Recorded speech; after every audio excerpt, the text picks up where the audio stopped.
the Middle Passage, three simple words that honestly hide centuries of pain. Between the 1500s and 1800s, more than 12 million Africans were captured and shipped across the Atlantic. They became the cargo in a cruel system known as the triangular trade, linking Europe, Africa, and the Americas in a cycle of goods, weapons, and human lives. To traders, it was commerce, to captains, a business, but to the enslaved, it was a nightmare that swallowed both body and spirit. Ships left ports like Elmina, Ouidah, Luanda, and Ouidah, carrying men, women, and children torn from their homes.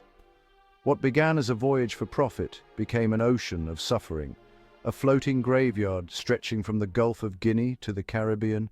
The agony began long before the sea. Across Africa, wars and raids supplied captives to meet European demand.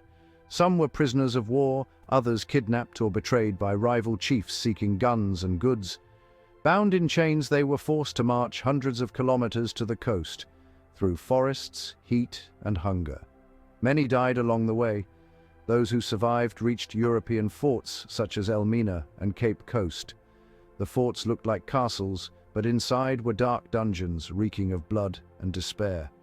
Men, women, and children waited in filth for weeks or months until a slave ship arrived.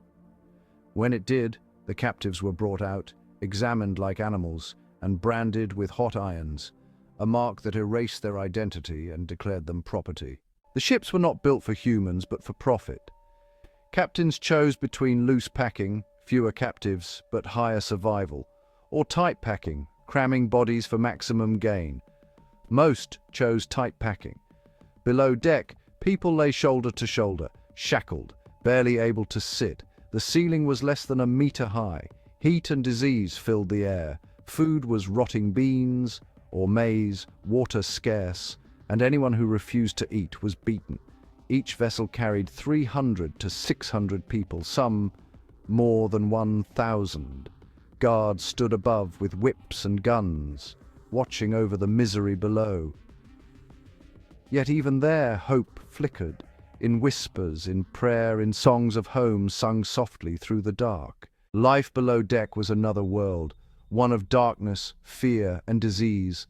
The air was foul, and the floors were slick with waste. Dysentery, fever, and smallpox spread quickly. The groans of the sick mixed with the sound of chains.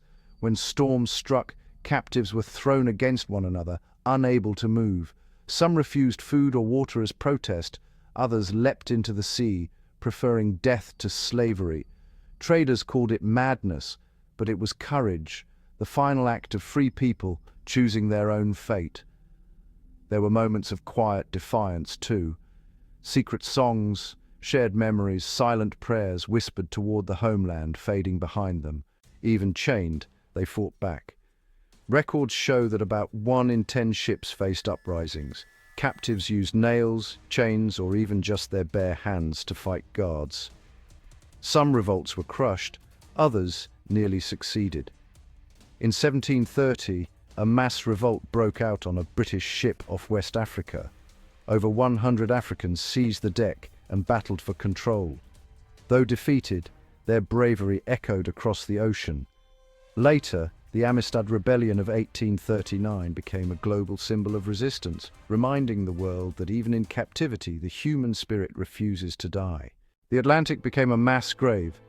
Historians estimate that 1.8 million Africans died during the voyage itself, and millions more perished before even reaching the coast.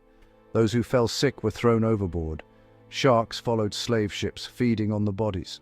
Some captains dumped the ill to claim insurance for lost cargo. For every 100 people taken from Africa, only about 70 arrived alive. The rest were claimed by waves that, honestly, still hold their names. When the ships reached the Americas, Jamaica, Haiti, Brazil, or the southern United States, the nightmare changed form but not nature. Captives were washed, oiled, and forced to dance to show health.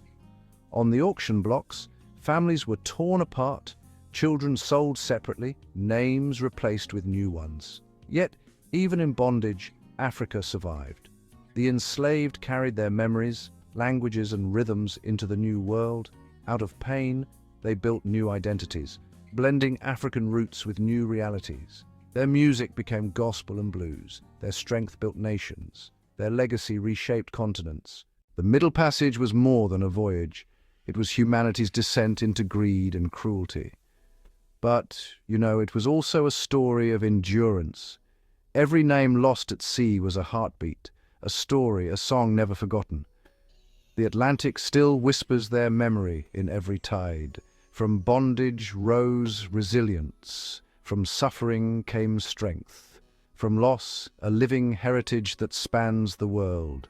The Middle Passage did not erase Africa. It carried its spirit across oceans.